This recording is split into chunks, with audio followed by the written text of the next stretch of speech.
विदेश में काम करना मेरे लिए कोई नई बात नहीं थी। ये मेरी मोस्ट प्रॉब्ली 8th कंट्री है जहाँ पे मैं काम कर रहा हूँ। ओके। जो भरा नहीं है भावों से उसमें बहती रफ्तार नहीं। जो भरा नहीं है भावों से उसमें बहती रफ्तार नहीं। वो हृदय नहीं पत्थर है जिसमें स्वदेश का प्यार नहीं। चाहे वो फेडरल गवर्नमेंट है, उनके पास स्पेशल प्रोग्राम है हायरिंग करने के लिए। एफस्वैप प्रोग्राम चलता है, उसमें स्टूडेंट्स को हायर किया जाता है। क्योंकि दो बातें हैं, आप किसी को बोल दीजिए कि आपके बाप जा रहे हैं और आप किसी को बोल दीजिए कि आपके पिताजी जा रहे हैं। तो this a job of dignity. The least corrupted state in India is Himachal प्रदेश।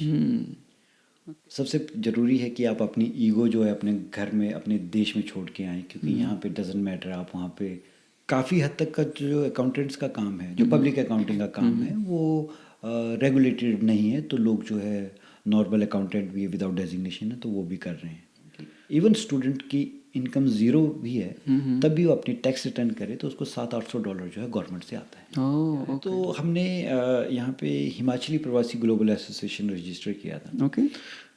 तो एट प्रेजेंट हम 18 से 20 कंट्रीज जो हैं इकट्ठी हैं। हेलो नमस्कार, मैं हूं आपका अपना दोस्त चंद्रशेखर आर्या और आज हम हाजिर हैं एक नए पॉडकास्ट के साथ। दोस्तों, आज के जो हमारे गेस्ट हैं उनका नाम है भाग्य चंद्र जी। भाग्य चंद्र जी हिमाचली प्रवासी ग्लोबल एसोसिएशन के को फाउंडर हैं ओटावा सिटी कनाडा के अंदर, और by profession he is a CPA, जो कि इंडिया में सीए के इक्विवेलेंट होते हैं। इस पॉडकास्ट में हमने भाग्य जी की पर्सनल इमिग्रेशन जर्नी के बारे में बात की है, हमने इस हिमाचली एसोसिएशन के बारे में बात की है, हमने बात की है कि अकाउंटेंसी और जो कॉमर्स साइड का करियर है कनाडा में वो कैसा दिखता है और उसमें कैसी अपॉर्चुनिटीज़ प्रेजेंट है। On the top of that हमने हिमाचल प्रदेश के बारे में भी बहुत इंटरेस्टिंग बात की है। आई एम प्रेटी श्योर कि आपको इस पॉडकास्ट से बहुत कुछ सीखने को मिलेगा। अगर आप इस वीडियो को देख रहे हैं और आपने हमारा चैनल सब्सक्राइब नहीं किया है तो प्लीज़ चैनल को सब्सक्राइब कर दीजिए और इस वीडियो को अपने फ्रेंड्स और फैमिली के सर्कल में पहुंचाने में हमारी मदद कीजिए, इसको ज़्यादा से ज़्यादा शेयर करके। तो चलिए बिना किसी देरी के शुरू करते हैं। दिस इज़ भाग्य चंद्र ऑन चंद्रशेखर आर्यास टॉक।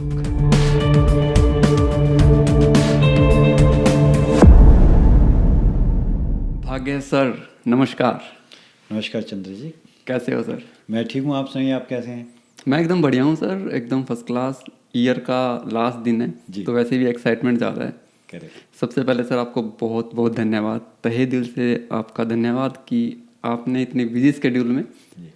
आज के दिन जो साल का लास्ट दिन है, आई नो फैमिली का टाइम भी होता है और आप कुछ प्रोग्राम भी बहुत ऑर्गेनाइज करते रहते हो, उस बीच में आपने टाइम निकाला, तहे दिल से शुक्रिया। और हमारे इस पॉडकास्ट की सीरीज़ पे आपका बहुत बहुत स्वागत।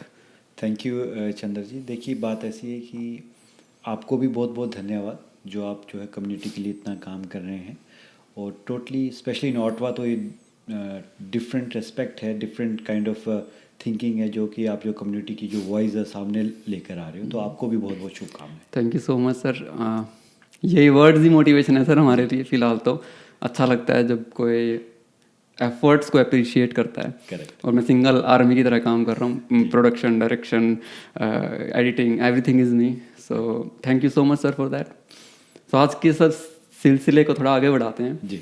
अगर आपने मेरे पॉडकास्ट देखे हों पहले तो एक मेरा फेवरेट क्वेश्चन है जिससे मैं स्टार्ट करता हूँ सर। जी। वो क्वेश्चन यही है सर कि आप और मैं, हम दोनों कनाडा में बैठे हैं, तो इट मीन्स कि आप कभी इमिग्रेट या माइग्रेट होके कनाडा में आए थे। जी।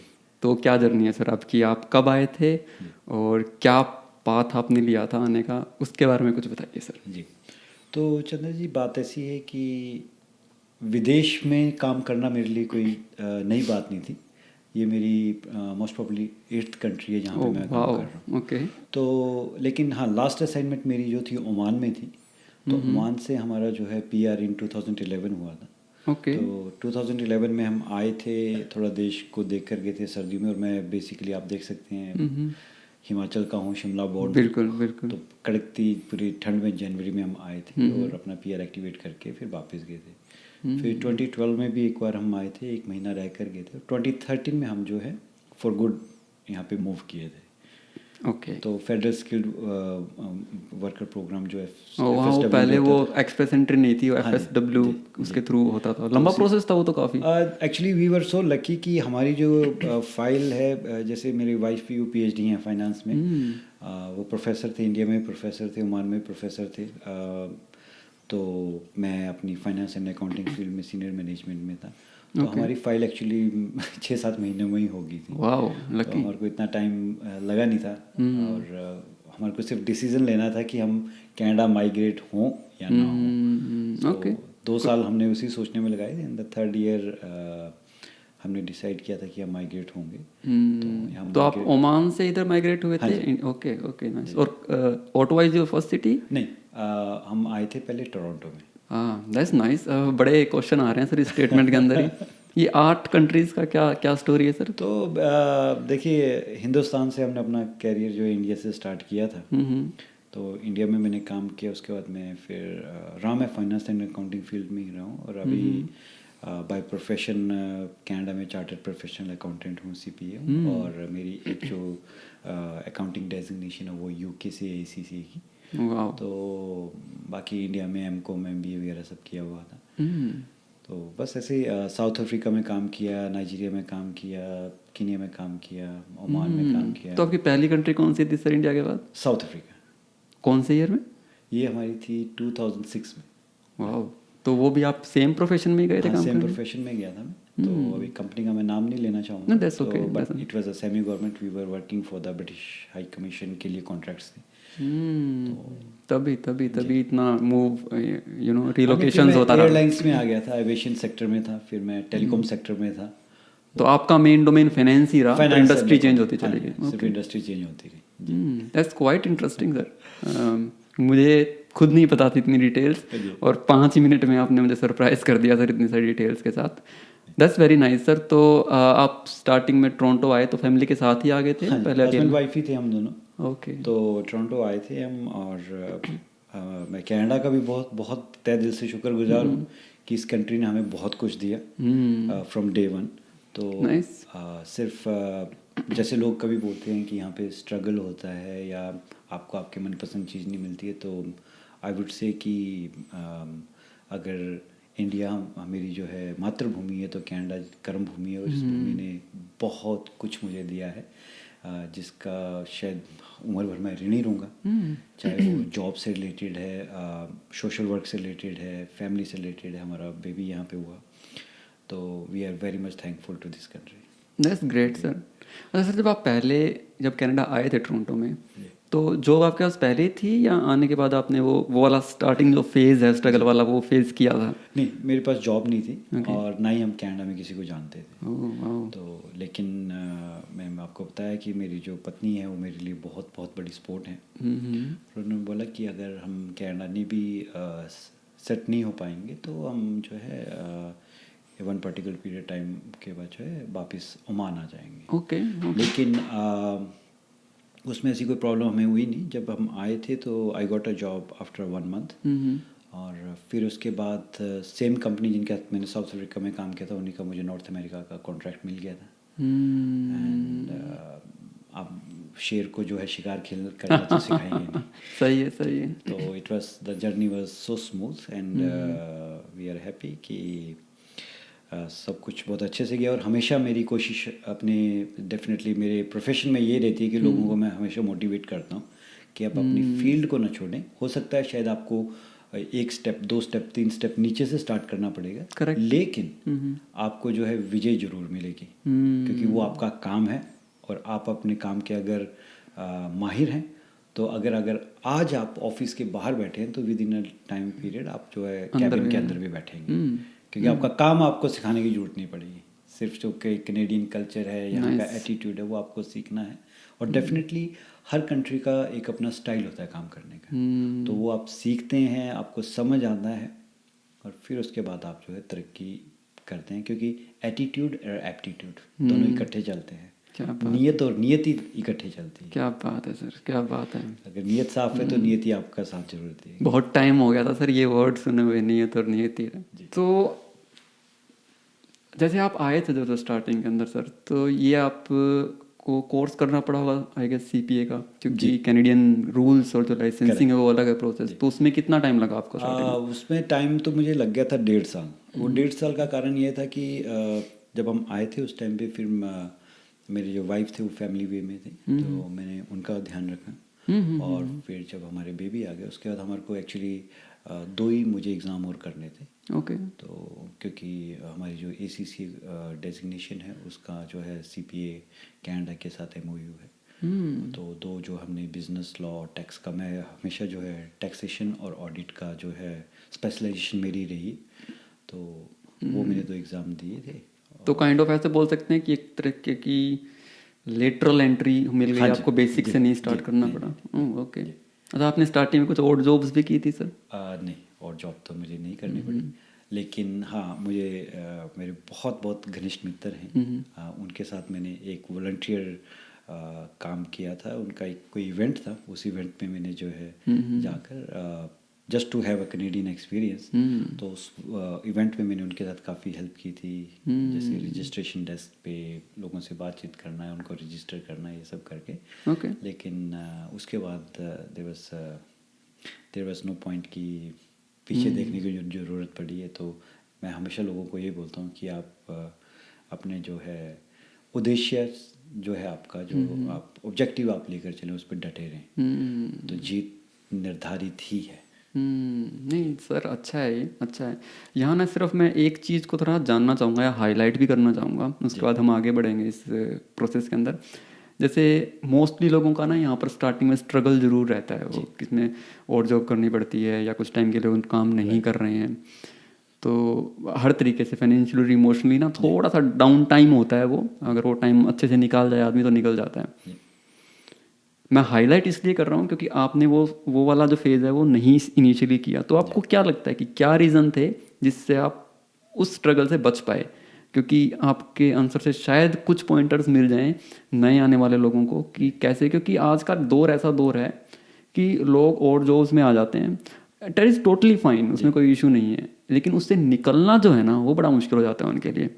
वो फंस जाते हैं डॉलर के फेयर के अंदर ना, जिसे हम बोलते हैं। तो आई वांट कि आप थोड़ा सा कुछ बताओ कि आपको क्या लगता है कि क्या रीज़न रहे थे कि आपको वो स्ट्रगल इतनी नहीं करनी पड़ी? तो चंद्र जी, बात ऐसी है कि सबसे ज़रूरी है अभ्यास, होमवर्क। अगर आप कोई एग्ज़ाम देने भी जा रहे हैं, अगर आप उसका होमवर्क करके जाएंगे तो आपको जो है डर नहीं लगेगा। तो हमारा भी ऐसा ही था कि जब हमने कनाडा के लिए डिसाइड किया था, उस टाइम पे मैंने और मेरे वाइफ ने काफ़ी होमवर्क किया कि कैसे वहाँ पे क्या चीज़ चाहिए, किस तरीके से हम सेटल हो पाएंगे। और जब हम फर्स्ट टाइम यहाँ पे आए थे, तो और इवन सेकंड टाइम भी, सो वो 1 महीना it was kind of investment.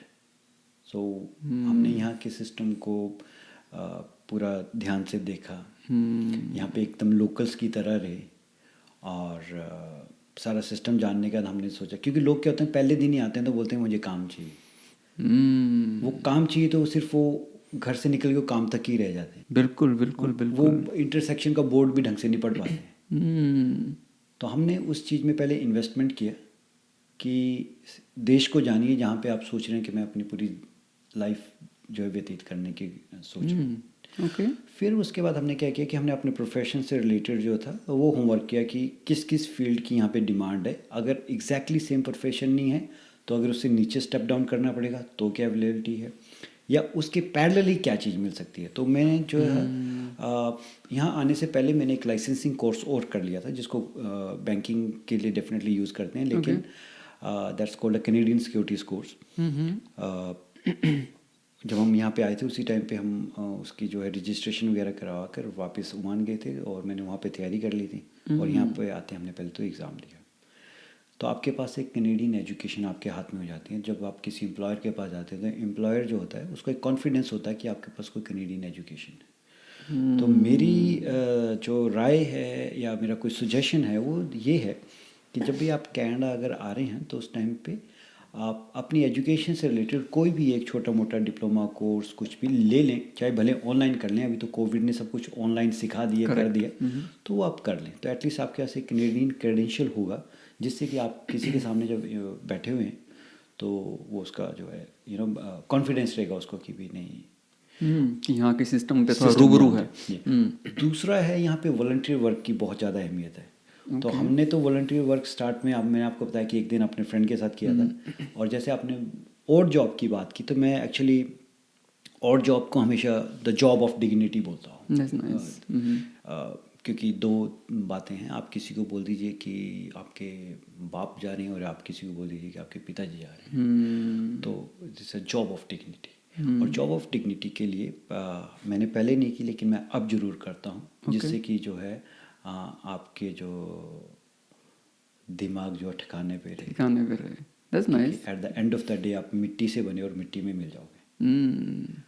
तो अब मैं जो है और जॉब्स करता हूँ। मैं कोशिश करता हूँ जैसे कभी कोई होमलेस हैं उनके साथ बैठ के उनको वहाँ पे खाना खिलाया, बैठ के उनका कोई चीज़ साफ़ कर दी, उनको कोई कपड़े, उनका बैग साफ़ कर दिया।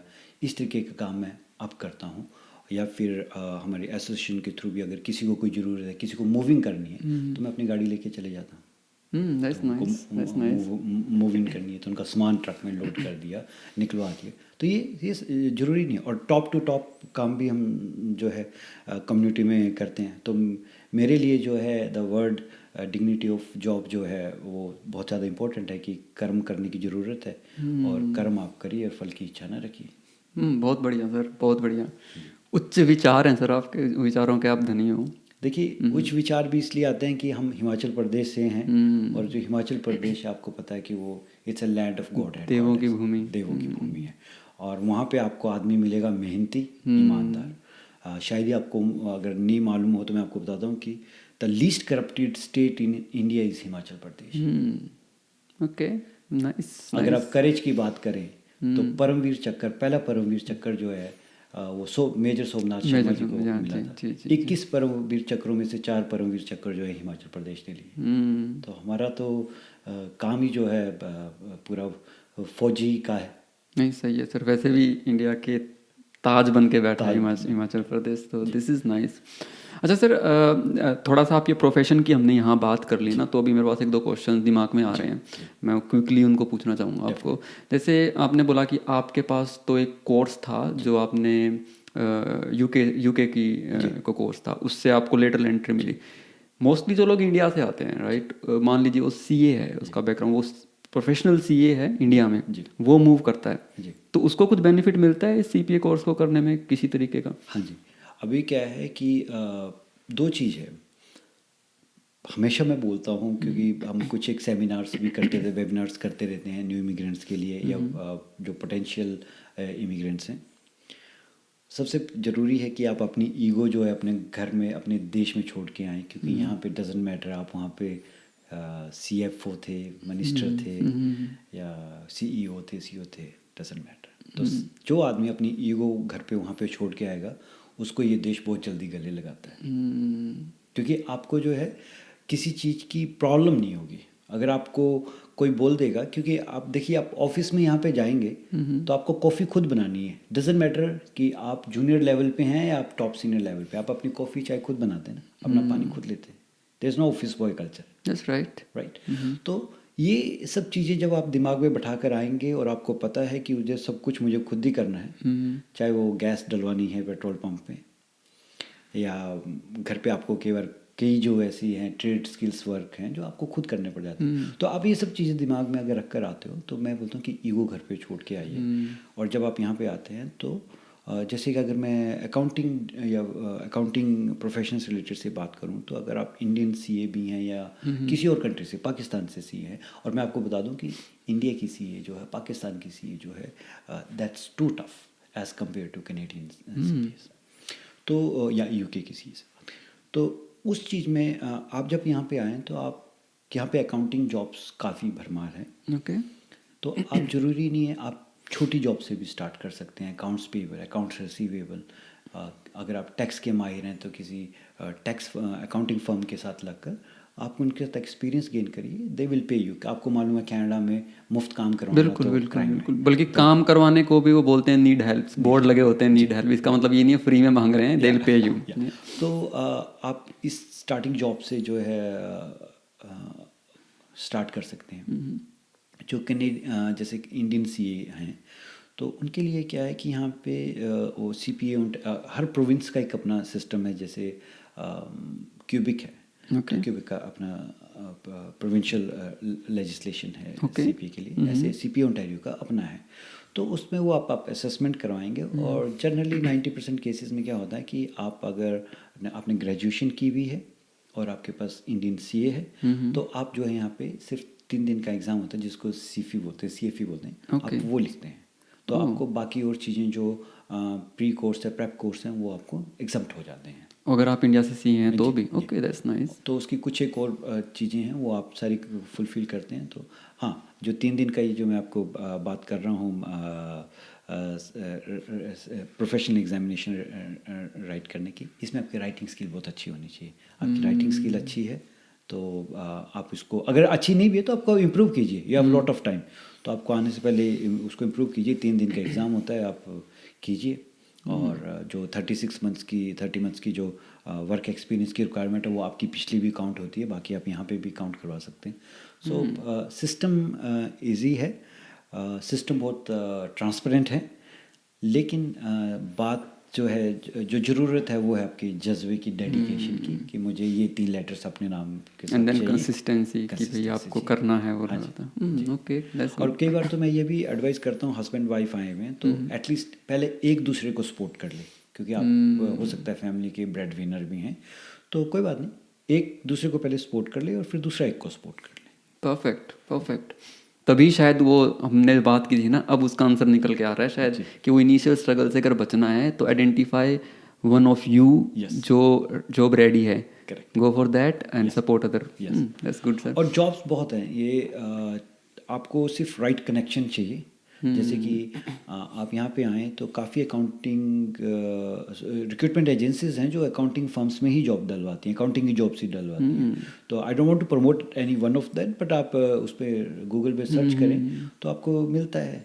अगर आप गवर्नमेंट जॉब के लिए बहुत ज़्यादा इंटरेस्टेड हैं, अभी तो गवर्नमेंट का जो है जो पब्लिक सर्वेंट कमीशन का जो मेन लॉ बोल लीजिए आप या लेजिस्लेशन बोलिए, वो भी चेंज हो गया। तो permanent resident and Canadian citizen दोनों को प्रेफरेंस दी जाती है। तो आप ऑटवा आ जाइए, ऑटवा तो सरकारी हब है, उनका ही शहर है सरकारी नौकरों का, तो यहाँ पे आ जाइए। सो मेरे बोलने का मतलब ये है कि कनाडा में सब कुछ अवेलेबल है, आपको सिर्फ एक राइट अपॉर्चुनिटी चाहिए, और आपका होमवर्क इतना सॉलिड होना चाहिए कि आप किसी से बात कर रहे हो और अगला आदमी आपको कुछ समझा रहा हो तो एटलीस्ट आप उसको लिंक कर सकें। एक मेंटोर होना बहुत ज़रूरी है आपके मेंटर यहाँ। होना आप आओ, सबसे पहले एक बंदे को अपना गुरु मान लो और उससे जो सही राय है वो लेते रहो। अच्छा, यहाँ सर एक क्वेश्चन और निकलता है। देखो हम तो यहाँ रह रहे हैं तो हमें पता है, जब नया नया बंदा यहाँ आता है ना, तो मोस्टली जो टैक्स फाइल करते हैं, जिन्होंने बना रखे हैं अपने ऑफिस वगैरह भी, तो मोस्टली वो लोग अकाउंटेंट भी हैं काफ़ी लोग उसमें, सिर्फ दे आर नॉट CPA। जी जी। तो इनमें क्या डिफरेंस है अकाउंटेंट और CPA में, और कौन सी एक्टिविटीज़ अकाउंटेंट अलाउड है लीगली और कौन सी नहीं? तो देखिए काफ़ी हद तक का जो अकाउंटेंट्स का काम है, जो पब्लिक अकाउंटिंग का काम है, वो रेगुलेटेड नहीं है। तो लोग जो है नॉर्मल अकाउंटेंट भी विदाउट डेजिग्नेशन है तो वो भी कर रहे हैं। ओह, ठीक है, ओके। लेकिन एक आपको जो आपका क्लाइंट है उसको एक कंफर्ट लेवल मिलता है कि एक आदमी जो CPA डेजिग्नेशन होल्डर है वो मेरा काम कर रहा है या नॉन डेजिग्नेशन होल्डर का। मेरे पास काफ़ी ऐसे केसेस आ चुके हैं और आते हैं जिसमें कि उनकी फ़ाइल जो है वो ख़राब कर दी गई होती है, क्योंकि उनके नॉलेज का सेक्शन उतना ही अप्लाई किया गया होता है। बीइंग अ CPA हमारे एक तो जो है रिस्पॉन्सिबिलिटी बनती है कि हम जो है गलत काम ना करें और सही एडवाइस जो है क्लाइंट को करें। और दूसरी बात क्या है, हमारे लिए जो है कंटिन्यूस प्रोफेशनल डेवलपमेंट का जो है वो मैंडेटरी चीज़ है। तो हमारे को वो आवर्स अपने कंप्लीट करने होते हैं। तो हर साल हमें पता होता है कि टैक्स में, अकाउंटिंग में, लॉज में क्या चेंजेस आ रहे हैं, क्या एडवाइस करना है, क्या नहीं करना चाहिए। और फिर आपकी डेजिग्नेशन है तो आपकी डेजिग्नेशन जो है उसकी एक क्रेडिबिलिटी होती है। That's right. अभी जैसे मैं आपको एग्जांपल देता हूँ कि बहुत सारे स्टूडेंट आते हैं और स्टूडेंट्स की मैं टैक्स रिटर्न फ्री करता हूँ। इवन इमिग्रेंट्स जो हैं जिनकी इनकम नहीं, उनकी टैक्स रिटर्न हम फ्री करते हैं। लेकिन एक मिथ किसी अकाउंटेंट ने बना दिया कि यहाँ पे वेलकम कनाडा का जो है टैक्स मिलता है, टैक्स बेनिफिट मिलता है। ऐसा कुछ है नहीं है। कितनी बार हम बोलते हैं, लेकिन अभी नए बच्चे आते हैं, उनको लोगों ने ये मिथ बना के चढ़ा रखा। वो पहले फ़ोन करते मुझे ये चीज़ पूछते हैं कि आप मुझे वेलकम टैक्स डलवा दोगे या वेलकम कनाडा ने आपको ऑलरेडी वेलकम कर दिया अपनी धरती पर उतार के। अब आपका फ़र्ज़ है कि आप काम करें, प्रॉपरली अपने टैक्सेस पे करें और यहाँ पे वेल एस्टेब्लिश्ड और सिविलाइज सिटीज़न बन के जो है अपना जो ज़िंदगी काटें। तो हमेशा हम बताते हैं लोगों को कि, और उसमें क्या है कि अभी आपके माध्यम से बता देता हूँ कि इवन स्टूडेंट की इनकम ज़ीरो भी है, तब भी वो अपनी टैक्स रिटर्न करे तो उसको $700-800 जो है गवर्नमेंट से आता है। ओके। तो उनको अपनी टैक्स रिटर्न जरूर करनी चाहिए। नोट कर लो गाइज, आपको क्या करना है क्या नहीं करना है। सर की प्रोफाइल का लिंक डिस्क्रिप्शन में डाल दूंगा, कनेक्ट विद द सर जी। तो वो आप टैक्स रिटर्न फाइल करो। और वही शायद लोग जो है ये जो मिथ फैला रहे हैं कि वेलकम टैक्स मिलता है, क्योंकि आप उनके पास जाओगे फिर आपको कुछ चार्ज करेंगे और चार्ज करने के बाद आपको बोलेंगे जी मिल गया। वो तो आपका पैसा तो आपको मिलना ही है। ओके। तो इसीलिए मैंने ये बात पूछी। आप बताना क्या मैं ठीक कह रहा हूँ, क्या मैं सही समझ रहा हूँ कि जब अकाउंटेंट है जो काम कर रहा है, प्रैक्टिस कर रहा है, टैक्सेस फाइल कर रहा है बच्चों के सब कुछ, तो लेट्स सी कि मेरा कोई बैकग्राउंड नहीं है, मैंने कोई लाइसेंसिंग एग्जाम पास नहीं किया, बस सीखा, लेट्स से आपके साथ काम करके सीखा और मैं शुरू कर दूं, मेरे ऊपर कोई रेगुलेशन नहीं है इस चीज़ का। आपको जो है सीआरए के साथ रजिस्टर होना पड़ता है। आपको एक नंबर वो देते हैं, ई फाइल नंबर। तो लेकिन आपकी as compare to CPA credibility जो है उसमें डिफरेंस है, लेकिन आप काम कर सकते हैं। काफ़ी लोग काम कर रहे हैं और बहुत अच्छा काम कर रहे हैं। काफ़ी नॉन सीपीएस लोग हैं जो पब्लिक अकाउंटिंग की सर्विसेज देते हैं। तो कुछ ऐसी सर्विसेज भी हैं जो अकाउंटेंट खुद नहीं कर सकता है, वो फिर आप लोगों से कांटेक्ट करके रखता है, लेट्स से नोट आप मतलब कि सीपीए से कांटेक्ट करके रखता है। ऐसा है कि पहले उसको नोटिस टू रीडर बोलते थे। ये है जो आपके बिजनेस क्लाइंट्स हैं उनके लिए होता है। तो कंपाइलेशन एंगेजमेंट ऑफ उस डॉक्यूमेंट का नाम है। तो उसको जो है बेसिकली सीपीए साइन करते हैं। तो उसके बाद अगर कुछ ऑडिट है या रिव्यू है, ये सब चीज़ों के लिए जो है सीपीएस को होना ज़रूरी होता है। पर अगर आपकी नॉर्मल कोई बुक कीपिंग कर रहा है या नॉर्मल आपकी कोई टैक्स रिटर्न प्रिपेयर कर रहा है तो वो नॉन सीपीए भी कर सकते हैं। Oh that's good. तो सर इसको एक क्वेश्चन से इस डिस्कशन को यहीं ख़त्म करेंगे, फिर आगे बढ़ेंगे। बड़ा क्विक आंसर चाहूँगा उसके लिए कि लेट्स से मान लीजिए कोई ग्रेजुएट करके यहाँ आ रहा है, राइट, या ये भी मान लीजिए कि पोस्ट ग्रेजुएट भी कर रखा है उसने, राइट, कि लेट्स से पीआर पे आ गया डायरेक्टली, वो दोनों के लिए सेम ही आंसर रहेगा वैसे, या ग्रेजुएट करके भी आ गया है जो उसको अकाउंटेंसी में अपना करियर बनाना है या सीपीए अकाउंटेंसी फाइनेंस फील्ड के अंदर बनाना है, तो इनिशियली यहाँ आते ही उसके लिए कौन सा कोर्स रिकमेंड करोगे आप, क्या कर लेना चाहिए? तो बेसिकली क्या है कि अगर तो उन्होंने इंडिया से बीकॉम की हुई है, बीकॉम इज़ कंपल्शन, तो अगर उन्होंने बीकॉम की हुई है और बीकॉम 4 इयर्स की है तो यहाँ पे आके उनको कुछ एक एग्जाम्पशंस मिलेंगे। जब आप सीपीए ओंटारियो की बात करते हैं, क्योंकि अभी हम अगर ओंटारियो में बैठे हैं या फिर आप क्यूबेक के साथ भी जाएंगे तो क्यूबेक आप अपनी असेसमेंट करवाओगे, कुछ एक क्रेडिट्स मिलेंगे और कुछ एक एग्ज़ाम्स हो सकता है आपको जो है प्री या प्रेप कोर्सेज के देने पड़े। उसके बाद आप जो है सीएफए लिखते हो और वो लिखने के बाद आपको प्लस 30 मंथ्स की 30 to 36 मंथ्स की आपकी जो है वर्क एक्सपीरियंस की रिक्वायरमेंट चाहिए होती है वो, लेकिन आप काम करते हुए भी और पोस्ट काम करने के बाद जो है इंक्लूड कर लेते हो, तो फिर आप जो है फुल फ्लेज सीपीए बन जाते हैं। ओके, मतलब ज़्यादा लंबा काम नहीं लग रहा है? काम तो देखिए लंबा तो है ओके, काम लंबा तो है क्योंकि एग्ज़ाम की फ़ीस भी ज़्यादा है। और लेकिन एक अच्छी बात क्या कर दी है कि पहले क्या हुआ करता था कि सीजीए अलग हुआ करते थे, सीएमए अलग हुआ करते थे और सीए अलग हुआ करते थे, लेकिन अब सीपीए कनाडा ने क्या कर दिया है उनको मर्ज कर दिया, तो अब सब सीपीए ही लिखते हैं। तो पहले क्या होता था कि वो एश्योरेंस लोगों को जो होती थी कि वो सीए से मिलेगी या सीजीए से मिलेगी या सीएमए से मिलेगी, वो थोड़ा क्योंकि पढ़ाई का डिफरेंट स्टाइल था, लेकिन अब वो कंबाइंड हो गया। मुझे लग रहा है सर इस पर्टिकुलर टॉपिक पे हमको पूरा 1 घंटा चाहिए, पूरा एक बन सकता है क्योंकि करियर वाइज, क्योंकि बहुत सारी टर्म्स इसमें नई आ रही हैं, उनको भी एक्सप्लेन कर सकते हैं और एक पूरा प्रोसेस बना सकते हैं step by step. That's nice sir. पक्का करेंगे एक इस टॉपिक के ऊपर भी, कोई जब भी आपको टाइम मिलेगा आने वाले कुछ महीनों के अंदर 2024 में पक्का करेंगे इस चीज़ के ऊपर। अच्छा सर, अब क्विकली जंप करते हैं पीछे जब हम बात कर रहे थे ना, आपने एक टर्म का यूज़ किया था कि हमारी एसोसिएशन में भी हम लोगों की हेल्प करते रहते हैं। थोड़ा बताइए सर एसोसिएशन क्या है? तो हमने यहाँ पे हिमाचली प्रवासी ग्लोबल एसोसिएशन रजिस्टर किया था। ओके। लेकिन क्या होता है कि हमारे लोग जो है हिमाचल के बहुत ज़्यादा नंबर्स में नहीं हैं। या तो हमने कोशिश की थी कि हम वर्ल्ड वाइड हिमाचलियों को जो है इन एसोसिएशन के साथ जो है जोड़ सके। तो एट प्रेजेंट हम 18 से 20 कंट्रीज़ जो हैं इकट्ठी हैं। वाओ। और वो एसोसिएशन जो उन कंट्रीज़ की है वो अपनी कंट्रीज़ में अपना काम कर रहे हैं। It's not that we have a different chapters, but जब कुछ कंबाइंड कोई चीज़ करनी होती है तो हम सब इकट्ठे हो जाते हैं। तो इसलिए हमने इसका नाम जो है हिमाचली प्रवासी ग्लोबल एसोसिएशन रखा था। तो हर जगह यही नाम है? नहीं, वो एसोसिएशन अपना नाम यूज़ करते हैं, अपना इंडिपेंडेंट काम करते हैं। लेकिन जो मेन ऑब्जेक्टिव है हमारा वो है कि हिमाचल के कल्चर को प्रमोट करना वर्ल्ड वाइड। दूसरा है हमारा कि जो भी न्यू इमिग्रेंट्स स्पेशली हिमाचल से आते हैं उनको किसी न किसी तरीके से हेल्प दी जाए, उनको नॉलेज दी जाए कि अब जैसे मेरा प्रोफेशन अगर फाइनेंस एंड अकाउंटिंग का है तो आपकी जो है फाइनेंशियल लिटरेसी के बारे में बात कर सकते हैं, कैनेडियन टैक्स सिस्टम कैसे चलता है, तो उसके ऊपर मैं वेबिनार्स वगैरह करता रहता हूँ।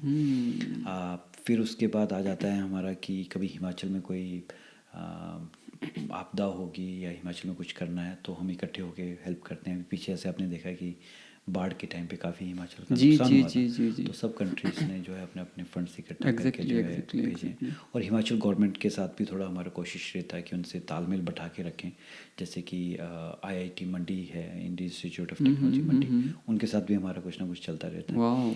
तो आपने देखा होगा कि पिछले मार्च में हमने जो है वन डिस्ट्रिक्ट वन प्रोडक्ट का जो है इवेंट करवाया था यहाँ पे। और फिर उसके बाद हमने पार्लियामेंट में अभी कुल्लू का दशहरा करवाया। तो कुल्लू का Dussehra is one of the famous top line event of Himachal Pradesh India international festival है। तो हमारी अब कोशिश है कि कुल्लू के दशहरे को जो है पूरे वर्ल्ड वाइड जो है उसको शाइन करवाया। तो जो एसोसिएशन आप अभी बोल रहे हो इसके आप फाउंडिंग मेंबर हैं? जी, इसका मैं को-फाउंडर मेंबर हूँ। और मेरे साथ मेरे मित्र अरुण चौहान हैं। और Arun ji, okay, I got it. यार ठीक है। तो ऐसे करके हमारी 4-5 लाइकली माइंडेड की टीम थी। तो हमने सोचा कि यार इसको बनाया जाए। That's nice. क्योंकि देखा मैंने कि आप, मुझे लगता है कि गुजराती कम्युनिटी सबसे आगे है फंक्शंस कराने में, जैसे पंजाबी कम्युनिटी भी आगे रहती है। तो ओटावा के अंदर स्पेशली आप कहीं पीछे नहीं हो इन कम्युनिटी से इवेंट्स करवाने के मामले में। आप मेरे ख्याल से कोई मौका नहीं छोड़ते हो। इवन अगर हिंदी की बात भी आती है, हिंदी को प्रमोट करने के, उसके भी इवेंट्स मैं यहाँ देखता हूँ और वो आप सबके सहयोग से हो रहे होते हैं। तो बड़ा अच्छा लगता है सर इन चीज़ों का।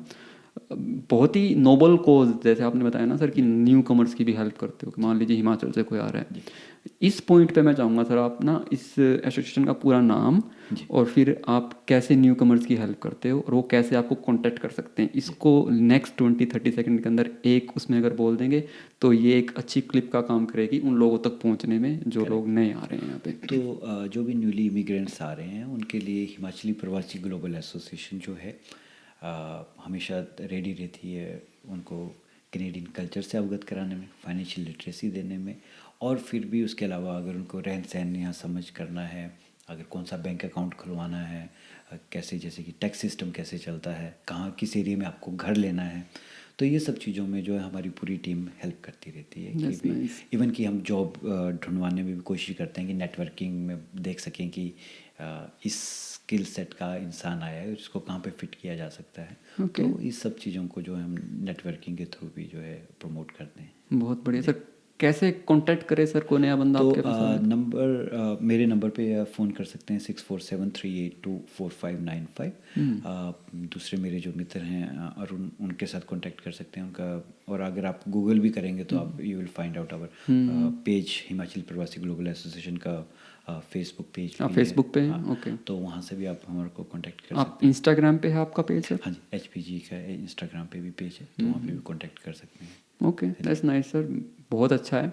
और मुझे सर ऐसा लगता है कि जो कई बार ना लोग यहाँ बोलते हैं कि भाई बाहर आने के बाद तो एक इंडियन बने रहो, राइट, सब कुछ करके। तो मुझे इसका अपोजिट लगता है कि अगर आप अपनी अपनी स्टेट को भी रिप्रेजेंट करके अपने अपने स्टेट से जो बच्चे आ रहे हैं उनको प्रायोरिटी देके उनकी हेल्प कर पाओगे तो सोच के देखो कितना काम है वो डिवाइड हो जाएगा, है ना।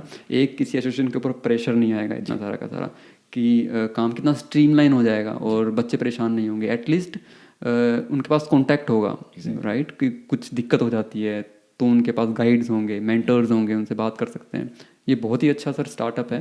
और इसी सेम फ्लो के अंदर हम लोग भी कोशिश कर रहे हैं कि हरियाणा के जो कम्युनिटी है उसको थोड़ा स्ट्रीमलाइन कर दें, और आप सबके सहयोग से प्रोबेबली कर पाएंगे, अच्छे तरीके से कर पाएंगे सर। नहीं, एक्चुअली इसमें मैं एक चीज़ और जो ऐड करना चाहता हूँ कि हमने जब ये एसोसिएशन बनाई थी तो हमने लाइव जो है लोगों के दुख तकलीफ़ें भी सुनी। और उसके लिए क्या था कि बाकी कुछ एक कम्युनिटीज़, बहुत स्ट्रॉन्ग कम्युनिटीज़ हैं, उनके एसोसिएशंस हैं, उनकी सभाएं हैं, तो वहाँ पे उनको हेल्प थी। तो हमने सोचा कि हम एसोसिएशन बना रहे हैं, लेकिन ठीक है हिमाचल का नाम है क्योंकि हम हिमाचल से बिलोंग करते हैं, लेकिन एसोसिएशन जो है वो तत्पर है हेल्प करने के लिए, सपोर्ट करने के लिए टू एवरीवन। इट्स नॉट कि सिर्फ हिमाचलियों के लिए, That's right. है ना। और साथ में थोड़ा सा हिमाचल में जो था बाहर का एक्सपोजर बहुत कम था, तो उस एक्सपोजर को और बच्चों को वहाँ से कॉन्फिडेंस रहे कि हमारा कोई ना कोई उस देश में है, चाहे कोई यूके में जा रहा है, ऑस्ट्रेलिया में जा रहा है, न्यूजीलैंड में जा रहा है, कनाडा आ रहा है, यूएसए जा रहा है, तो हमारे को कॉल्स आती हैं and we feel so proud कि बच्चों से बातचीत करके उनको जो है हम गाइड कर पाते हैं। और गाइड करने के बाद फिर भी हम थोड़ा फॉलोअप रखते हैं, और उनके पेरेंट्स को ये काफ़ी वार्मथ रहती है कि भी नहीं हमारे वहाँ कोई तो है, कोई गार्जियन है, देख रहा है या कुछ भी करके। बाकी तो यहाँ पे इंडिपेंडेंट लाइफ है, किसी को आप रोक नहीं सकते, बट हाँ गाइड तो कर सकते हैं। सर थोड़ा सा ऑफ द टॉपिक एक चीज़ मेरे जहन में आ रही है अभी बात करते करते, क्योंकि हमने हिमाचल और हिमाचली लोगों के बारे में बात की। मुझे याद है सर इसी साल मेरे जन्मदिन पे जब हम सिटी हॉल में, ओटावा सिटी हॉल में मिले थे, तो आपको पता चला उस दिन मेरा जन्मदिन है, तो आपने मुझे एक शॉल उड़ा के पहना के अपना प्यार और रिस्पेक्ट मुझे दिया था। वो कई बार मैं सोचता हूँ सर, क्योंकि ना उधर हिमाचल में शॉल का बहुत ज़्यादा कल्चर है। क्या स्टोरी है सर इसके पीछे कि शॉल उड़ा के ही रिस्पेक्ट जो देते हैं, उसके पीछे कुछ है लॉजिक या? जी, हिमाचली हैंडलूम जो है काफ़ी साल पुराना है हैंडलूम, और मेन इन कॉटेज इंडस्ट्री है हिमाचल प्रदेश की। तो अगर आप हमारी हैट देख लीजिए, तो ये जो टोपी है इसमें भी कलर कम्बिनेशन है, कलर हैं जो कि हिमाचल की पर्टिकुलर ज्योग्राफी को रिप्रेजेंट करते हैं। ऐसी शॉल्स हैं, तो शॉल जो है वो वूल की हैं, लेकिन उनमें जो पट्टी होती है, कुल्लू की शॉल है या कुछ पट्टी का जो है वो नज़ारा जो है अलग होगा, वो भी किसी ज्योग्राफिक लोकेशन को जो है दर्शाता है। और हिमाचल में ट्रेडिशन ही है, आप देख लेंगे तो इवन कि प्राइम मिनिस्टर नरेंद्र मोदी जी ने कई बार खुद हिमाचली टोपी पहनी होती है, और काफ़ी इंटरनेशनल गेस्ट को जो है वो टोपी भेंट की है, कांगड़ा की चाय भेंट की है, जो जीआई मिला हुआ है इन प्रोडक्ट्स को, चाहे वो चंबा का रुमाल बोल लीजिए, कांगड़ा की चाय जो है वो 3 बार वर्ल्ड कप जीत चुकी है। करेक्ट। तो इतना कुछ है हिमाचल में कि हम सिर्फ कोशिश करते हैं कि हिमाचल के कल्चर को, टूरिज़्म को प्रमोट करें वर्ल्ड वाइड, और लोग हिमाचल जाने और हिमाचल घूमने के जाएं, क्योंकि हिमाचल जो आपको मालूम है टूरिस्ट प्लेस है। बिल्कुल सर। छोटी सी स्टेट होने के बाद भी आप देखिए कि around 50,000 kilometre square kilometre area है, और हमारी जो पॉपुलेशन है वो अराउंड 68 लाख है, मतलब 6.8 मिलियन। लेकिन अगर आप नंबर 1 की बात करें, मैंने आपको बताया लीस्ट करप्टेड है, पॉलीथीन सबसे पहले हिमाचल में बैन हुआ है इंडिया में। अगर आप बात करें हिमाचल में इसकी अभी स्मोकिंग फ्री जो है स्टेट, वो हिमाचल बनी है सबसे पहले। आपको मालूम होगा कि हिमाचल में मलाना जगह है, oldest democracy of the world वो मलाना की है। अगर आप बात करो कि इंडिया में सबसे पहले जो इलेक्शंस हुए थे, जनरल इलेक्शंस हुए थे, वो पहला पोल स्टेशन जो है हिमाचल में सेट हुआ था कल्पा। और जो पहले वोटर भी थे वो भी हिमाचल के थे। वो इसमें शायद किसी का क्वेश्चन आएगा कि वो इलेक्शन तो सब टाइम सेम ही होते हैं, लेकिन हिमाचल में किन्नौर जगह है, वहाँ पे इलेक्शंस पहले करवा दिए गए थे 6 महीने पहले, क्योंकि वहाँ पे वो बर्फ़ के कारण एरिया कट हो जाता था। तो इतना कुछ है हिमाचल में। अगर आप हिमाचल के फोल्क डांस की बात कर लें, नाटी की बात करें, तो वो 2022 में गिनीज वर्ल्ड ऑफ रिकॉर्ड में आया कि सबसे लार्जेस्ट फोल्क डांस। सेब का उत्पादन देख लीजिए आप, कश्मीर के बाद 2nd नंबर पे है। जो धर्मशाला हिमाचल में, हिमाचल की जो राजधानियाँ 2 हैं, 2 कैपिटल हैं, एक शिमला है, एक धर्मशाला। तो धर्मशाला को जो है मिनी लासा भी बोलते हैं। The reason behind that his holiness Dalai Lama ji वहाँ पे हैं। क्रिकेट का स्टेडियम आप देख लीजिए जी, वर्ल्ड का सुंदर स्टेडियम, हाईएस्ट स्टेडियम जो है वो चाइल में है। 12 में, ओके। आप स्कूल्स देख लीजिए, अगर ब्रिटिश टाइम पे शिमला वाज द या कैपिटल। या तो हिमाचल प्रदेश के लिए डिलीवर करने के लिए इतना कुछ है। आप 10-15 दिन का टूर बना के जाएं। अगर आप पैराग्लाइडिंग करते हैं, वर्ल्ड जो पैराग्लाइडिंग का जो वर्ल्ड कप होता है वो हिमाचल प्रदेश में होता है। अगर आप देवी देवताओं की बात कर लें तो ये 7 देवी देवताओं में से मेन तो वहीं पे हिमाचल में ही है। हाँ वो सारी, तो वहीं यस यस, बिल्कुल बिल्कुल बिल्कुल।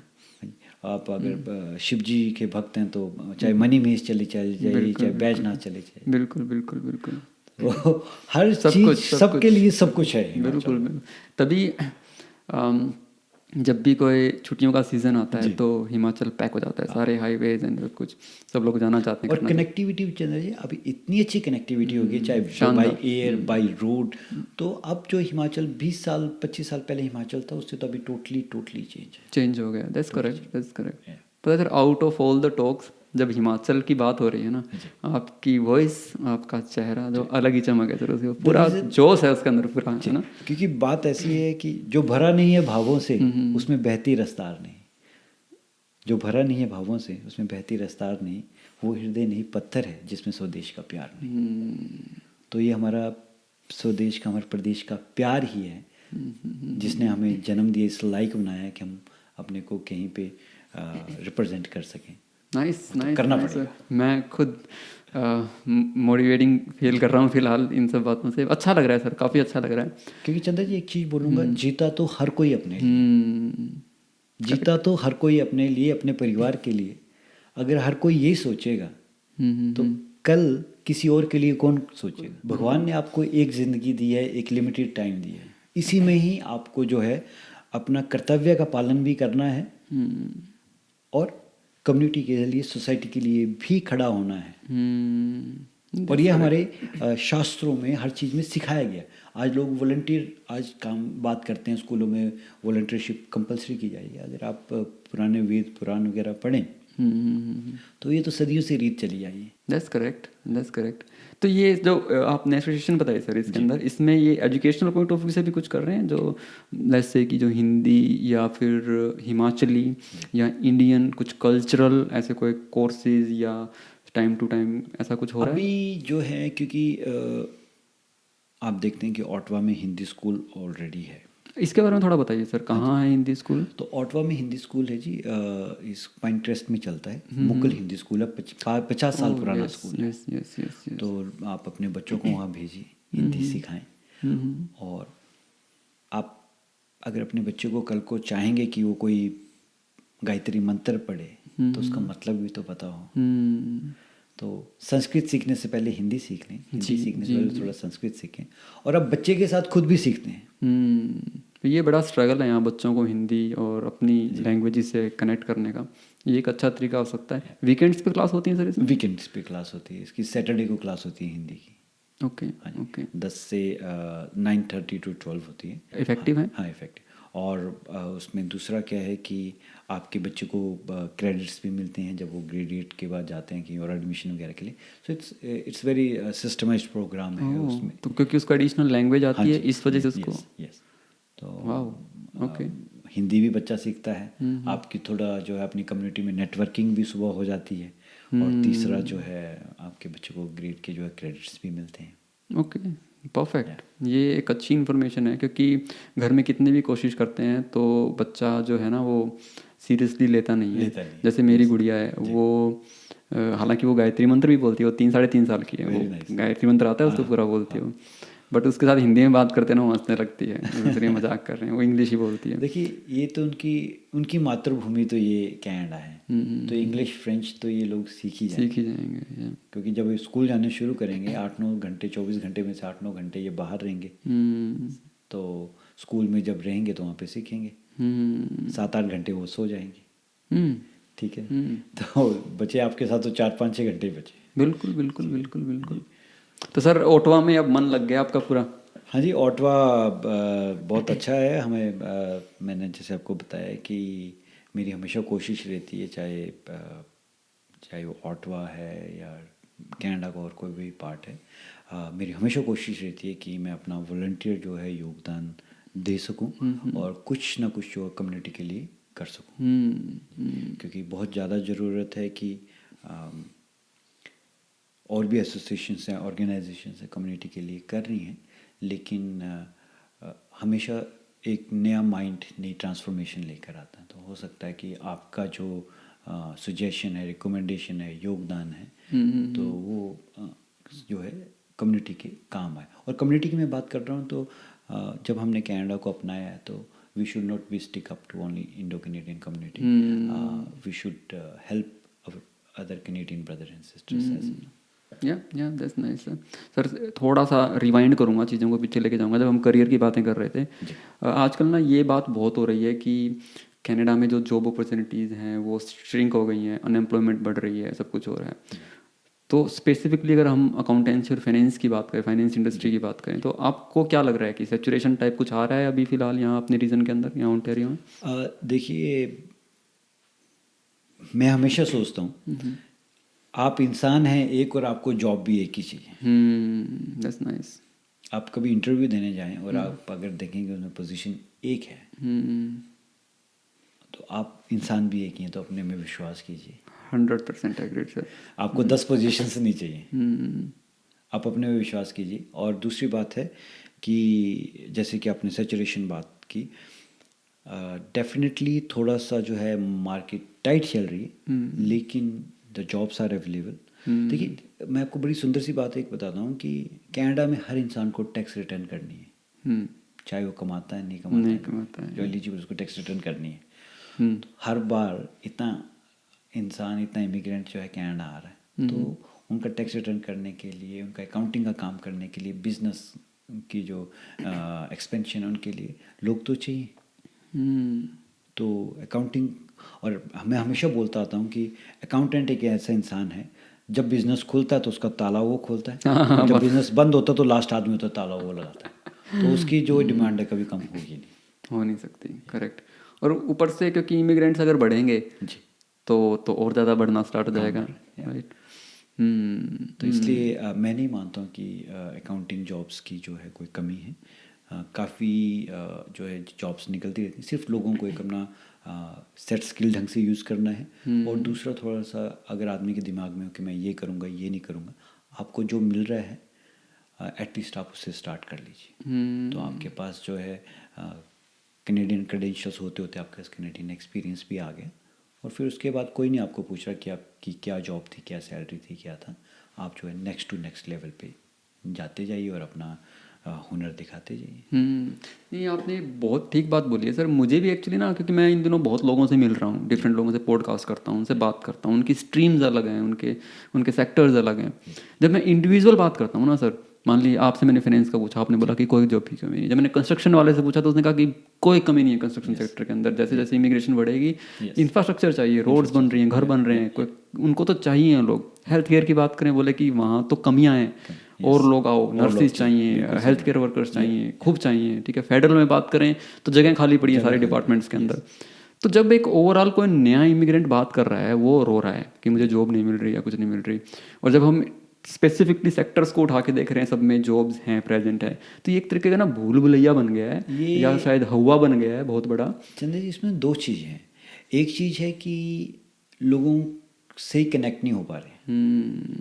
जहाँ पे डिमांड है वहाँ पे सप्लाई नहीं पहुँच रही, और जहाँ पे सप्लाई है वहाँ डिमांड वाला नहीं पहुँच रहा। सबसे बड़ी प्रॉब्लम है। अगर मैं अभी आके इस घर में आके यहीं बैठ जाऊँगा और यहीं से जॉब ढूंढूंगा तो बात नहीं बनेगी। मेरे को रेज्यूमे लेके बाहर निकलना पड़ेगा, लोगों से मिलना पड़ेगा, आपको जॉब डेफिनेटली मिलेगी। एक चीज़ हो गई।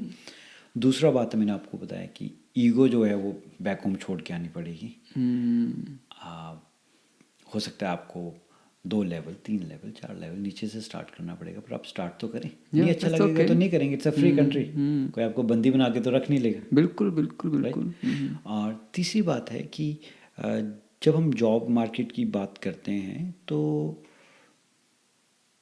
जॉब जो है वो ज़रूरी नहीं, कनाडा में एक आपको बड़ा ऑप्शन है कि आप सेल्फ एम्प्लॉयड भी हो सकते हैं। तो आप जो है अपने को सिर्फ जॉब तक ही सीमित ना रखें। करेक्ट। आप अगर अपने काम में, हुनर में आप विश्वास करते हैं, आप थोड़ा सा कहीं पे वॉलंटियर काम करके अपना काम कीजिए। That's nice sir. इसमें अगर जो मैंने जॉब वाली बात करी ना सर कि लोगों को लग रहा है कि भाई जॉब नहीं है, मुझे कहीं ना कहीं ना ऐसा भी लग रहा है कि अब ना लोग प्री सेट माइंड से पहुंच रहे हैं कि यहाँ ना जॉब नहीं है, तो आते ही वो ऑलरेडी बिल्कुल लो लेवल की जॉब्स को ना अप्लाई करना शुरू कर देते हैं। I mean I should not say low level, that's a wrong word. मतलब कि वो शायद जो मैंने बात की थी स्टार्टिंग में, जो सर्वाइवल जॉब्स होती हैं, पार्ट टाइम की जॉब्स होती हैं, वो ज़्यादा से ज़्यादा उस पर कंसंट्रेट करना स्टार्ट कर देते हैं कि भाई ऊपर तो जॉब्स अभी हैं ही नहीं, तो इसमें जरूर करते हैं। और वो वाला सेगमेंट शायद ओवर क्राउडेड हो गया है। ओवर क्राउडेड, बहुत अच्छी आपने बात बोली। ये 3-4 महीने पहले की बात है। कोई हमारे जानकार थे, वो इंडिया से आए, बॉम्बे से आए। ही वॉज एन अकाउंटेंट, 40+ के थे। When I got job for him, वो जॉब थी उनकी $24 पर आवर, और उनको किसी ने बोल रखा था कि भाई मिनिमल जॉब पे ही जॉब मिलती है। वो आदमी वो जॉब पिक करने के लिए रेडी नहीं हो रहा था। Can you imagine? बताओ। मैं एम्प्लॉयर से बात करके बता रहा हूँ एम्प्लॉयर को कि आपके जो है मेरी रिकमेंडेशन है, इट्स अ गुड कैंडिडेट, उसको $24 वो दे रहे हैं प्लस बेनिफिट दे रहे हैं, और वो जॉब नहीं पिक कर रहे हैं। कि ऐसा तो हो ही नहीं सकता। वो बोलता है कि नहीं मुझे जो है आप 18-19 में सेटल कर दे, मैं यहीं से स्टार्ट करूँगा। तो मैं आपकी बिल्कुल इस बात से जो है एग्री करता हूँ कि लोगों को इस बात को समझना पड़ेगा और अपनी जो है काबिलियत को जो है पहचान के उसको आगे रखें। अगर आपको कोई ऑफ़र कर रहा है तो वो कोई बेवकूफ़ नहीं है।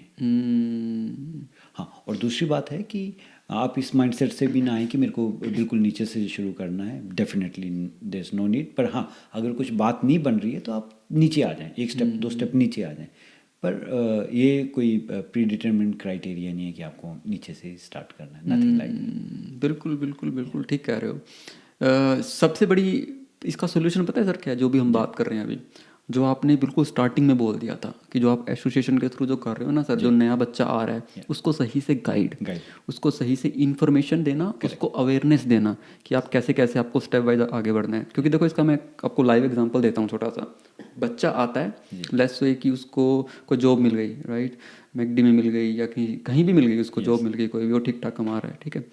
तो वो क्या करता है, महंगी गाड़ी ले लेता है, महंगे फ़ोन ले लेता है।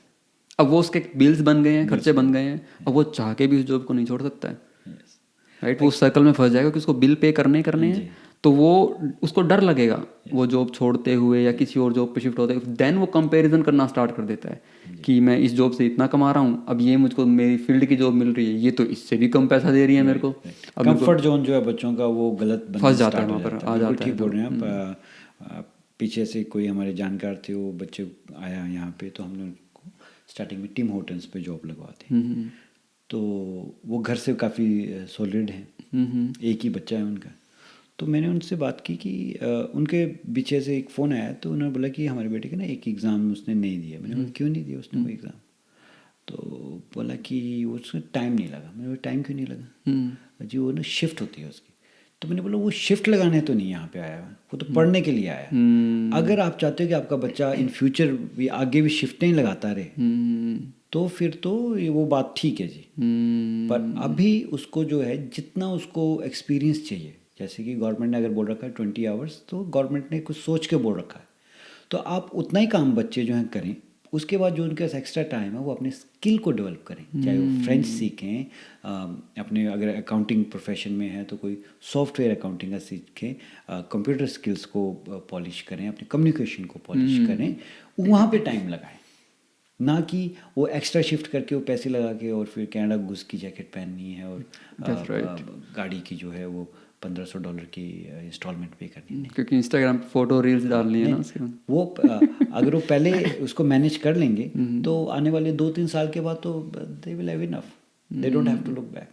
That's correct, that's correct. तो यही देखा है कि स्टूडेंट्स के लिए तो चाहे वो फेडरल गवर्नमेंट है, उनके पास स्पेशल प्रोग्राम है हायरिंग करने के लिए, एफस्वैप प्रोग्राम चलता है, उसमें स्टूडेंट्स को हायर किया जाता है। ऐसे और बड़ी बड़ी जो चाहे अकाउंटिंग फर्म्स हैं और बड़ी कंपनीज हैं, वो स्टूडेंट्स को हायर करती हैं। तो बेसिकली मेरी एडवाइस जो स्टूडेंट्स को ये रहेगी कि आपको जो मिनिमल टाइम दिया गया है गवर्नमेंट द्वारा, आप उतना काम करें, अपना खर्चा निकालें, और बाकी का जो टाइम है वो आप अपनी स्किल्स को एनहांस करने में वहाँ पे इन्वेस्टमेंट करें, ना कि जॉब्स के ऊपर इतना जो है टाइम लगाएं। क्योंकि जो जॉब भी करें दैट्स ओके, बट लेकिन जिस जो तुम्हारा प्रायोरिटी हाँ। मोटिव था उसको तो मत छोड़ो उसके चक्कर में। क्योंकि उस जॉब से जब आपकी देखिए मैं एग्जांपल देता हूँ कि कोई बच्चा अकाउंटिंग का या बिजनेस का कोर्स कर रहा है, ठीक है, अब वो अपने जो है मिनिमल आवर्स जो है वो जॉब कर रहा है, वहाँ पे जॉब भी करे, जो उसके पास टाइम बचता है उसके लिए वो एडिशनल कोर्स कर ले। अगर उसको इन्वेस्टमेंट्स में जाना है तो CSC करे, सर्टिफाइड फाइनेंशियल प्लानर बनने की कोशिश कर ले। अगर उसको चार्टर्ड अकाउंटिंग करनी है तो वो CPA के कोर्सेज को देखने को शुरू कर दे। जैसे यहाँ पे क्विक बुक्स है, प्रोफाइल है और एक सॉफ्टवेयर है, उनमें जाके अपना हाथ जमाए, सो दैट जैसे वो पास आउट करके निकले तो उसके पास वो स्किल भी है, टेक्निकल स्किल भी है। फिर अब जब वो जॉब अप्लाई करेगा तो उसको इतना चैलेंज नहीं होगा, वो यहाँ के बच्चों के साथ सेम कम्पिटिट करेगा। लेकिन अगर मेरी जो शिफ्ट थी, मैं वो शिफ्ट्स को ही बढ़ाता रह गया और मैंने सिर्फ बेयर मिनिमम पढ़ाई ही की, तो उसका डेफिनेटली जब मैं वर्क परमिट लेके मार्केट में उतरूँगा तो मेरे जो है कंपटीशन वो ज़्यादा होगा as compare to the peers. और प्लस आप कम्पिटिट कर रहे हैं न्यू इमिग्रेट्स के साथ जो ज़्यादा एनर्जी, ज़्यादा एक्सपीरियंस, ज़्यादा सर्टिफिकेट्स और में भी इन सब चीज़ों के साथ आ रहे हैं। That's a very deep point. Sir again एक आउट ऑफ द क्वेश्चन दिमाग के अंदर आ रहा है, जैसे आप जिस हिसाब से बातें कर रहे हैं, सब कुछ कर रहे हैं, मैं बड़ा जिज्ञासु हूँ ये जानने के लिए कि आपकी हॉबीज़ क्या हैं सर? तो हॉबीज़ तो ऐसे जी, मैं पहाड़ी आदमी हूँ तो गार्डनिंग करता हूँ। और गार्डनिंग परमात्मा की दया से मेरी इतनी अच्छी गार्डनिंग हो जाती है कि अपने नेबरहुड में ही जो है मैं खीरे, कद्दू, बैंगन ये सब बांटता नहीं हटता हूँ और बहुत अच्छे परमात्मा की दया से तो मुझे वहाँ शिफ्ट होना पड़ेगा। डेफिनेटली।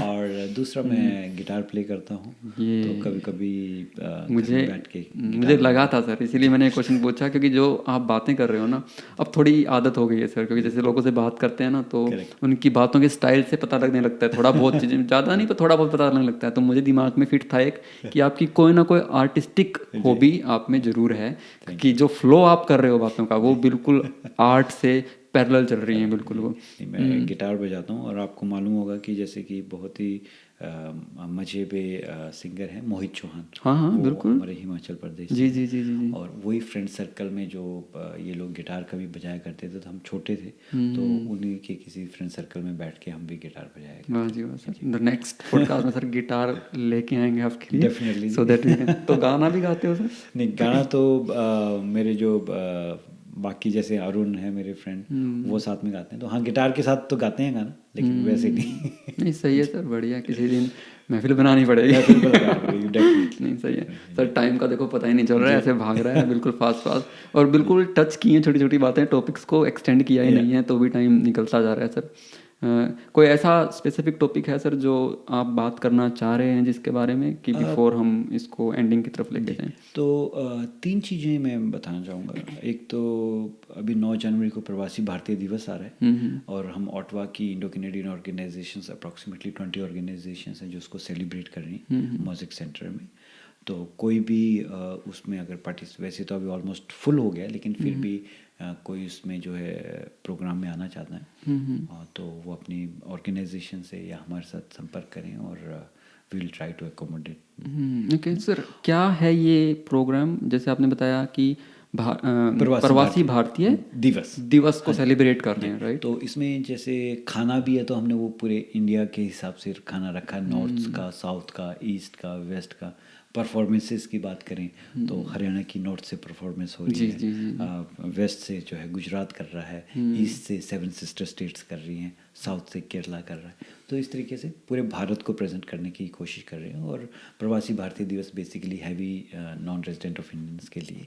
तो जो इंडियन गवर्नमेंट है वो अल्टरनेटिव 2nd ईयर करती है, लेकिन हमने यहाँ पे इसको लास्ट ईयर भी किया था, इस बार थोड़ा और बड़ा कर रहे हैं। तो ये 400-450 लोगों की गैदरिंग है और आई विश सभी ऑर्गेनाइजेशंस इकट्ठी कर रही हैं तो नेक्स्ट ईयर और बड़ा होगा और this will be one of the flag banner event of the Ottawa. That's nice. तो इसमें sir high commission of India भी इन्वॉल्व? हाँ जी, वो भी इन्वॉल्व होंगे और हमने बाकी गवर्नमेंट से अपोजिशंस को है सबको जो है निमंत्रण भेजा हुआ है और उनकी कन्फर्मेशंस 1 by 1 आ रही है। तो सर इस प्रोग्राम को 9 जनवरी शाम को 6 बजे है ये म्यूजिक सेंटर पे। तो 6 से 7 जो है नेटवर्किंग इवेंट रहेगा, 7 बजे के बाद जो है लाइटनिंग ऑफ लैंप होगा और उसके बाद प्रोग्राम चलेगा and it will be followed by dinner. Nice. तो कौन से नंबर पे कांटेक्ट करें सर इसके लिए? फिलहाल हरियाणा का नंबर दें तो आप अपना नंबर अच्छा, दे दें, बिल्कुल, तेज जी का बिल्कुल। नंबर दे दें। और like this year I am the lead coordinator, तो मेरे को 6473824595 पे कॉल कर लें। Perfect, perfect, that's nice sir. तो मैं इस वीडियो की जो क्लिप है जी, इसको मैं कोशिश करूंगा कि मैं अर्ली निकाल लूँ, अर्ली निकाल दीजिए। और जो भी 1-1.5 मिनट की क्लिप बनेगी ये हम अपनी कम्युनिटी में इसको सर्कुलेट कर लेंगे सर। That's nice sir. मैंने देखो आपको बोल रहा था कि आप इवेंट्स करवाते रहते हो नए नए, और ये इवेंट भी आप करा रहे हो sir. Continue to your talk. आपने बोला 3 चीज़ें बतानी है तो दूसरी चीज़ मैं बताना चाहूँगा कि फ्रॉम माई प्रोफेशन लाइक जितने भी स्टूडेंट्स हैं, इमिग्रेंट्स हैं, वो टैक्स रिटर्न कैनेडा में ज़रूर करें। डजंट मैटर आपकी इनकम है या नहीं है, टैक्स रिटर्न ज़रूर करें। भले किसी प्रोफेशनल के पास जाएं, टैक्स सॉफ्टवेयर आप कैनेडा रेवेन्यू एजेंसी के वेबसाइट पे जाएंगे, वहाँ पे फ्री भी आपको मिल जाएंगे। और कुछ एक वॉलंटियर्स और प्रोग्राम होते हैं, वहाँ भी फ्री टैक्स रिटर्न्स होते हैं, तो अपने टैक्स रिटर्न जरूर करें। और तीसरा जो है हमारी एसोसिएशन की तरफ से है कि कोई भी हिमाचल से आ रहा है या कहीं से भी आ रहा है तो डेफिनेटली किसी भी हेल्प की ज़रूरत है, हमारे साथ कांटेक्ट करें। और हमारा जो उद्देश्य है वो यही है कि किसी एक की भी अगर हम हेल्प कर पाएंगे तो हम जो है समझेंगे कि एसोसिएशन बनाने का जो मतलब है वो साध्य हुआ। That's nice sir, that's nice. अच्छा सर, बिफोर हम इस पूरी टॉक को रैप अप करें, वाइंड अप करें, 1-2 चीज़ें जानना चाहूँगा आपसे क्विकली। जब नया नया बच्चा यहाँ आता है ना, एज ए स्टूडेंट की बात कर रहा हूँ मैं जी, या इसको 2 पार्ट में डिवाइड कर लेते हैं। एज ए स्टूडेंट जब आता है, सेकंड पार्ट इसका है जब एज अ PR यहाँ या वर्क परमिट पे बंदा यहाँ आता है। तो इनिशियल फर्स्ट ईयर में ही वो टैक्स से रिलेटेड क्या गलतियाँ करता है? क्योंकि आप रोज़ देखते हो बच्चों को, तो कोई ऐसी 1 गलती या 2 गलती या 3 गलती आपने आइडेंटिफाई की हो दोनों के लिए सेपरेट, स्टूडेंट्स जी। और PR और वर्क परमिट, तो वो अगर आइडेंटिफाई कर पाओगे तो हेल्पफुल होगा। स्टूडेंट की जो सबसे बड़ी मैंने टैक्स रिटर्न्स में गलती देखी है और बच्चों को बहुत ज़्यादा लॉस होता है, वो अपनी रिटर्न्स फाइल नहीं कर रहे होते हैं। तो होता ऐसा है कि आपकी जो ट्यूशन फीस होती है उसका आपको जो है टैक्स क्रेडिट मिलता है, लेकिन टैक्स क्रेडिट आपको मिलेगा तब जब आप इनकम अर्न करोगे। तो जिस साल भी आप आए और आपने ट्यूशन फीस पे किया और आपने वो जो है ट्यूशन फीस को जो है टैक्स रिटर्न में नहीं डाला, तो बैलेंस कैरी फॉरवर्ड नहीं हो रहा है, तो you are losing at least 15% of that amount. तो प्लीज़ स्टूडेंट्स आप अपनी टैक्स रिटर्न करें और ट्यूशन फीस जो है आपने उसमें जरूर हर साल एंटर करवाएं। तो अगर अर्निंग नहीं भी कर रहे हैं तो भी टैक्स रिटर्न करने से भी आ जाएगा ना वो? नहीं, जो तो उनको 15% आएगा वो आएगा अर्निंग करने से, बट एटलीस्ट हर साल आपको Carry forward। रिटर्न करोगे तो आप उसमें एंटर करोगे और कैरी फॉरवर्ड होगा वो, तो इसलिए उसको वेरी मिस ना नाइस करें। पॉइंट, या मान लीजिए 3 साल में किसी बच्चे ने $50,000 ट्यूशन फीस पे जी जी। और जब वो काम करने स्टार्ट किए हैं तो सिन के ऊपर काम कर रहे हैं और उनकी हाई अर्निंग हो रही है, जैसे भी हो रही है, तो उनको वो उसका क्रेडिट मिलता जाएगा। ओके। और उसमें एक और इम्पोर्टेंट बात है कि जब भी student province to province change कर रहे हैं या कहीं भी चेंज कर रहे हैं तो उनको मूविंग एक्सपेंस क्लेम भी मिलता है। और ओंटारियो में क्या हुआ है कि प्रोविंशियल क्रेडिट जो है 15% जो था वो ओंटारियो ने निकाल दिया था, लेकिन अगर आप किसी और प्रोविंस में ओंटारियो से मूव कर रहे हैं तो वहाँ पे आप ये फेडरल और प्रोविंशियल क्रेडिट्स दोनों ले सकते हैं। ओके। जैसे ब्रिटिश कोलंबिया जा रहे हो, अल्बर्टा जा रहे हो, तो इन छोटी छोटी चीज़ों का ध्यान रखें, क्योंकि आप किसी $25-30-40 वाले अकाउंटेंट के पास जाएगा, वो इतने क्वेश्चन आपको पूछेगा, वो लाएगा पेपर दीजिए कि या उसको तो 1 घंटे में 10 निकालनी है, टक टक टक टक टक, चलो। ठीक है, तो उसका जरूर ध्यान रखें। जो PR पे लोग आते हैं, परमानेंट रेजिडेंट आते हैं, उनके लिए क्या है कि यहाँ पे GST HST क्रेडिट मिलता है, चाइल्ड बेनिफिट्स मिलते हैं, तो आप आते ही जो है वो फॉर्म भर दीजिए, तो आपकी जिससे कि आपको वो पैसे जो हैं शुरू में ही मिलने, आपको बेनिफिट्स मिलने शुरू हो जाए। ओके। और उसके बाद दूसरा क्या रहता है कि कई बार लोग बार बार क्वेश्चन पूछते हैं कि उसमें फॉर्म में मुझे पिछले 2 साल की इनकम डालनी है, तो डालूँ नहीं डालूँ? अरे क्यों नहीं डालोगे? जब आप कनाडा में थे नहीं तो आपको उसके ऊपर टैक्स थोड़ी ना पे करना, आपकी टैक्सेबल इनकम तो कनाडा की थी नहीं, तो आप उसको मेंशन करें उससे, जिससे कि आपके जो है क्रेडिट्स जो हैं जो अच्छे से आपको मिल सकें। ओके सर, यहाँ क्विकली एक और क्वेश्चन लूँगा आपसे क्योंकि डिस्कशन स्टार्ट हो गई। जब PR पे बंदा आ रहा है या वर्क परमिट पे आ रहा है तो कहीं ना कहीं मोस्टली लोग वो हैं जो इंडिया में भी काम कर रहे थे, वहाँ अपने टैक्सेस फाइल कर रहे थे, तो प्रोबेबली ऐसा बनता है कि हाफ ईयर उन्होंने वहाँ काम किया और फिर हाफ ईयर वो यहाँ आ गए।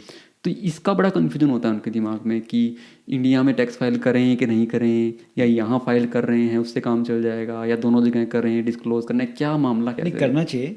और बेसिकली क्या होता है कि अगर इंडिया यहाँ पे क्या होता है कि आपको हर साल जो एक पर्सनल अलाउंस मिलता है, एग्जाम्पशन अलाउंस होता है, जिसके ऊपर आपको टैक्स नहीं लगता है। ठीक है। तो वो तो जो आप एंट्री डेट जो है अपनी डालते हो टैक्स रिटर्न के ऊपर, तो वैसे ऊपर डाटा हो जाता है।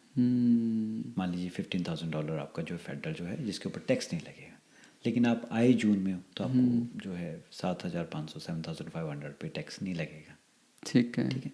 तो आपने अगर इंडिया की इनकम शो की है और आपने इंडिया में टैक्स पे किया, उससे यहाँ पे कोई लेना देना है कि आप तो तब तक पीआर थे नहीं। पर लेकिन जब आप पीआर बन गए और उस टाइम पे आप किसी और कंट्री में भी काम कर रहे हो और इंडिया सॉरी कनाडा की उस कंट्री का टैक्स ट्रीटी है, तो आपको फॉरेन टैक्स क्रेडिट उस पर मिल जाता है जो आपने वहाँ पे किया है।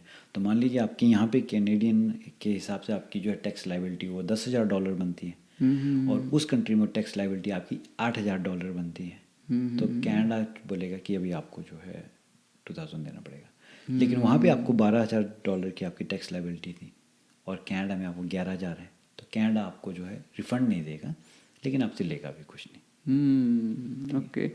डेफिनेटली सर, इस टॉपिक पे ना पूरा पॉडकास्ट मेरे दिमाग के अंदर इतने सारे सवाल आ गए हैं अब कि अब ये भी पूछूं मैं, अब ये भी पूछूं, बट डेफिनेटली हम इसको रखेंगे एक सेपरेट घंटा जिसमें बिल्कुल clear cut step by step students के लिए ये होना चाहिए, वर्क परमिट वालों के लिए। मैं स्टूडेंट्स के लिए ज़्यादा करना चाहूँगा क्योंकि स्टूडेंट्स का ही ज़्यादा लॉस होता है, क्योंकि वो बच्चे कई बार गलत जगह टैक्स रिटर्न करा लेते हैं या कोई दोस्त टैक्स रिटर्न उनके लिए कर देता है, गलत कर लेता है, फिर वो बाद में हम फिक्स तो करते हैं लेकिन जब फिर टाइम लगता है तो फिर हम चार्ज करते हैं। लेकिन आई मेक श्योर कि भी कोई भी अकाउंटेंट ये करे तो एटलीस्ट बच्चे को देख लियो उतना बेनिफिट भी आ रहा है चार्ज करने से पहले है कि at the end of the day चाहे हमारा बच्चा है किसी और का बच्चा है, बच्चा तो बच्चा। सही है सर, सही है सर। आपने बोला था कि आप आठवीं कंट्री आपकी है जी, तो सबसे ज़्यादा मज़ा कौन सी कंट्री में आया आपके साथ? सबसे ज़्यादा मज़ा तो एक्चुअली मुझे ओमान में आया था। ओके। क्योंकि it was tax free country. वाह।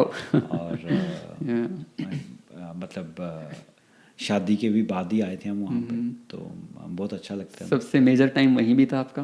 हाँ, सबसे ज़्यादा। कितने साल? 5 साल रहे हम। Okay okay, that's nice. Weather is अब वेदर तो देखिए मिडिल ईस्ट का वेदर आपके लिए, हाँ थोड़ा क्योंकि अपोजिट हो गया ना। हाँ, तो वैसे तो मॉरिशस भी बहुत अच्छा था, लेकिन अगर मैं वैसे बात करूं बीइंग ए हिमाचली तो मुझे कनाडा बहुत अच्छा लगता है वेदर के हिसाब से, क्योंकि हम ठंडे इलाके के लोग हैं, ये ठंडा इलाका है, यहाँ की जलवायु बहुत मैच करती है। सही है। तो अब तो रिटायर यहीं से होने का सोचा है? हाँ जी।